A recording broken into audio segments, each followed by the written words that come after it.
Saturday, January 25th, and I am back in Algonquin Park for 2 nights of winter camping. And I brought the hot tent, and I'll be staying at a campsite that I've stayed at previously. And to get to this campsite, I've hiked in about 2 kilometers north on the Sunday Lake dog sled trail, and I'll be veering off this trail into a little area nestled in some pines. And hopefully that'll provide a good site for me for the next couple of nights, because we've got a lot of snow coming, and it'd be nice to be dug in when it arrives. So although it's only past noon now, it's going to take me a few hours to get set up and collect wood. So I'm going to make my way into the campsite, see what kind of shape it's in, dig out a spot for the tent, and then start gathering wood.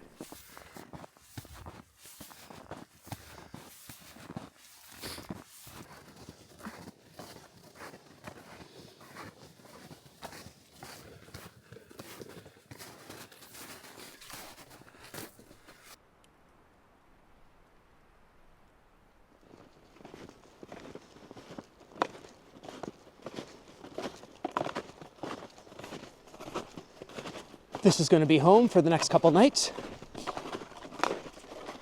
A semi-flat spot for the tent ahead, and surrounded by forest on almost all sides, giving me shelter from the wind and the snow.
Oh. Wow. I've got all my wood chopped, or at least enough to get me through tonight. And it's almost 4:30 now, so I think I'm gonna get a fire going. I've got a bit of a chill because I've been running around cutting wood, setting up camp. It's sweaty, I'm hot, but now suddenly cold with the cooler temperatures coming in, and I'm not moving as much now. So I'm gonna get a fire going in here and then work on setting up my gear so I don't have to think about doing it later.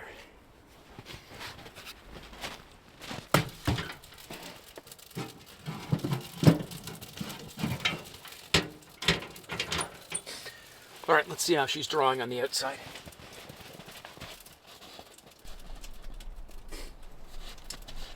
Oh yeah, good smoke on the outside.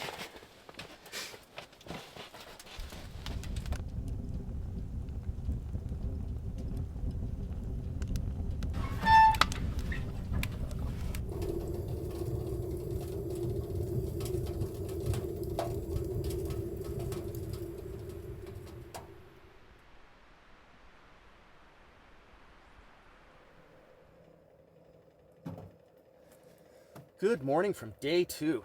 We're just coming up on 8:30 now, and I've been up for an hour or so. But last night, wow, I think I went to bed at 7 or maybe 8 o'clock. All I remember is lying down on top of my thermarest, on top of my sleeping bag, and hearing the snap, crackle, pop coming from the fire and feeling all that glorious heat being blown right down my direction. It was amazing. Those magical moments when you're away camping where everything is perfect. But then, the wood burns out, the fan spins more slowly, you fall asleep. The next thing you know, you wake up in the morning, 1 a.m., and you're lying on top of all your sleeping gear, -17 outside, probably negative 17 in the tent. So there was the mad dash to get tucked into my sleeping bag and get warmed up. But I managed that, and the night was at times uncomfortable, but nothing I couldn't handle. So next steps today are to make my coffee, and then after that I'll head out and do some exploring before coming back and enjoying my breakfast.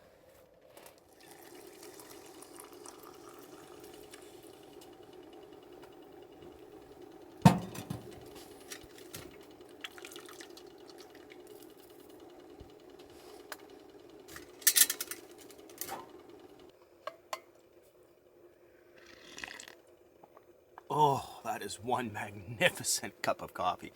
Wow. Wow. All right. So the plan is to finish up this little beauty. And then after that, I'm going to be gathering up the stuff I need for a short hike. I'm going to head out, poke around the neighborhood, see what's going on, and then come back, probably have coffee number 2 and some breakfast at that time. But until then, I'm just going to savor this cup and keep my toes warm under the wood stove before heading out into what looks like a fairly decently sunny day.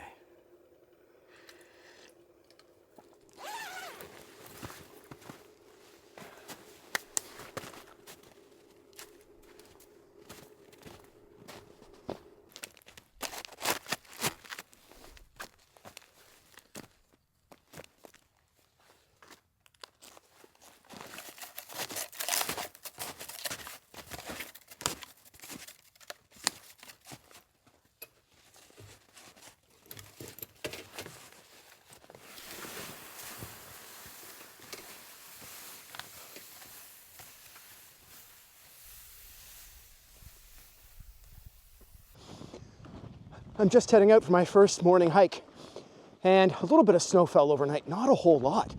Apparently Huntsville got 40 centimeters or something last night, so I'm pretty pleased that I'm not snowed in.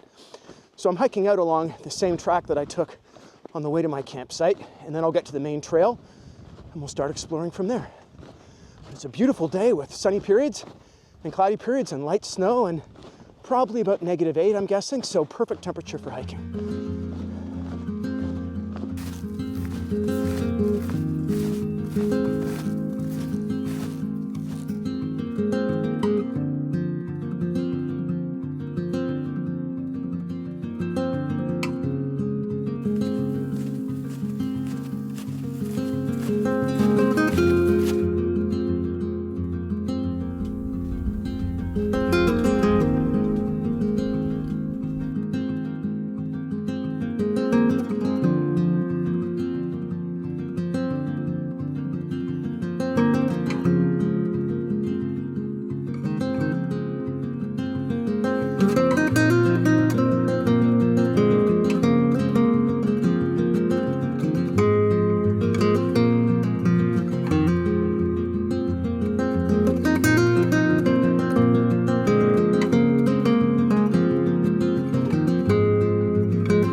It is a beautiful, crisp morning here in the forest. And in some places, the wind has really managed to squeeze its way through, and it's bloody chilly. But there's also patches of sun, and as the sun gets higher in the sky, things will warm up. Oh, there's a big patch of sun ahead. But what a gorgeous, crisp morning it is out here. Utterly silent.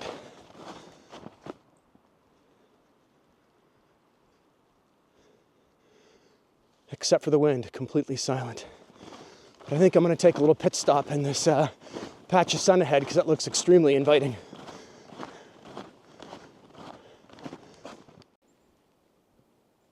Oh, that is nice. Oh, that is like a warm blanket right now. Beautiful. Just beautiful. Well, it's been a lovely morning hike, but I think it's time to turn around and head back and get some coffee and some food. I'm really hungry. I'm very thirsty because I had the good sense to bring nothing to drink with me. So I'm going to make my way back and get coffee number 2 on, fuel up, and then get ready for hike number 2, which will be along a different set of trails en route to a smaller lake that I'm looking to explore and check out for any winter camping possibilities. I love the way the snow just drapes itself over logs, stumps, and branches. In fact, when I look at the snow draped over the branches, it looks kind of like bannock wrapped around a stick over a campfire. But the wind's taking care of some of that snow. It gusts in from time to time and blows off clouds of it. Beautiful to watch. I'm just hoping I don't get caught underneath one. Another gorgeous stretch of sun-splashed trail here. It's mostly shadow, but in some areas it really opens up and just hits you with that warmth from the sun.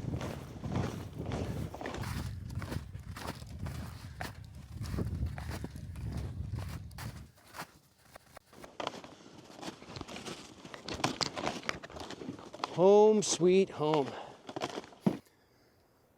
Well, I'm back at camp now, and I left camp this morning at around 9:30, 9:40. And I just checked my watch. It's 2 o'clock. And for the life of me, I don't know how I was gone so long without even realizing it. But that's what happens when you're poking around in the woods, looking at things, listening to things, photographing things.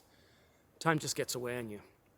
But my stomach did remind me what time it is because I have had no breakfast, no lunch, and I also didn't even have my coveted second coffee of the day. So I'm going to hop into the tent now and get some coffee in my tummy, get some food in my tummy, warm my hands and toes up beside the hot stove, and then head out a little bit later and see what's going on around this pond that I'm on, and also try to make my way into an adjacent lake that looks maybe a little swampy on the way in, but we'll see if I can't find a way that isn't covered with water.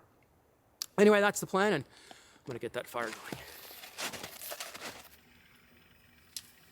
I've been back at camp for a few hours now and got the coffee in my belly, got some food, and also hunted for some firewood, sawed it, processed it. So all camp chores are done for the evening, and I'm actually in a pretty good spot. But the day has worn on. We're coming up on 4:45 now. And my intention initially was to venture across the beaver pond that I'm camped on and explore a lake that's about 500 meters or so east of where I am now. However, I don't think I'm going to do that. The wind has really come up, the temperatures are falling, and the sun has actually disappeared behind the trees that rim this lake. And there's still daylight out, but it's going to be getting dark fairly quickly, I feel. So instead, I'm going to keep this wood stove company and dive into one of my all-time favorite reads by Jack London called To Build a Fire. And this is a great short story if you haven't read it. It chronicles the attempt of a curmudgeonly old trapper to venture from point A to point B in the Alaskan wilderness on a night where I believe it's negative 80 degrees Fahrenheit. He takes his dog with him, and his goal is to make it to another trapper's cabin some miles away from his current location. But you'll never guess what happens. Along the way, he has to build a fire. And, well, that didn't go as planned. Anyway, for those of you that haven't read it, it's a great read. And for those of you that have, well, you know the story. And anyway, I always enjoy it. It always gives me shivers and chills every time I read it. And looking forward to diving into it now. So I might put on one more coffee first and then get these wet boots off, dry out my feet, and just make sure my Thermarest still has some air in it, and lie down and dive into this book.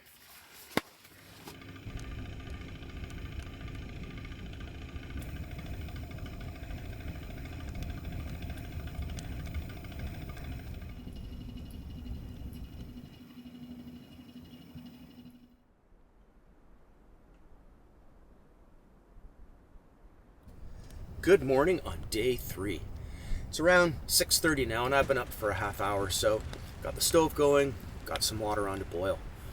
And last night, gosh, I was in bed probably around 9:30 or so. I read for a while and then got hungry, so I had a dinner of cheese and crackers, hard-boiled eggs, a chicken tender, and a couple of chocolate chip cookies, and fell into a deep, warm sleep, and wasn't bothered by anything until about 4 in the morning when the winds came up, and I mean really came up, like a freight train in the trees it sounded like. And it was blowing snowpack from the higher parts of the trees off, and it was landing on my tent throughout the night. And I'll tell you, that'll wake you up from a deep sleep when you get a few pounds of snow landing on your tent right by your head. But no matter, morning is here now, and the next steps for me will be to pack up my system, collapse everything, get it loaded into the duffel bags, load them onto the sleds, and then make my way back to the truck, because today is the last day. So now it's coffee time, followed by oatmeal.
Well, that's going to be a wrap for me. I've got camp collapsed, all the sleds are loaded with gear, I'm strapped in, and it's time to make my way back to the truck.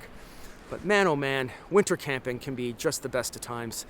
It's a lot of work, lugging in all the gear and setting up the hot tent and the stove and the collecting of the wood and the processing of the wood. But once all that is done and you've got a base camp to come back to after you've had your wintry hike during the day, and being able to tuck into a sleeping bag that starts off warm at night with that stove going in the hot tent, it's just a magical feeling. When outside, everywhere, the wind's blowing in the treetops and the snow's flying across the lake sideways. Anyway, it's now come to an end, and it's time for me to make the trek back. Thanks so much for coming along. We'll see you on the next one.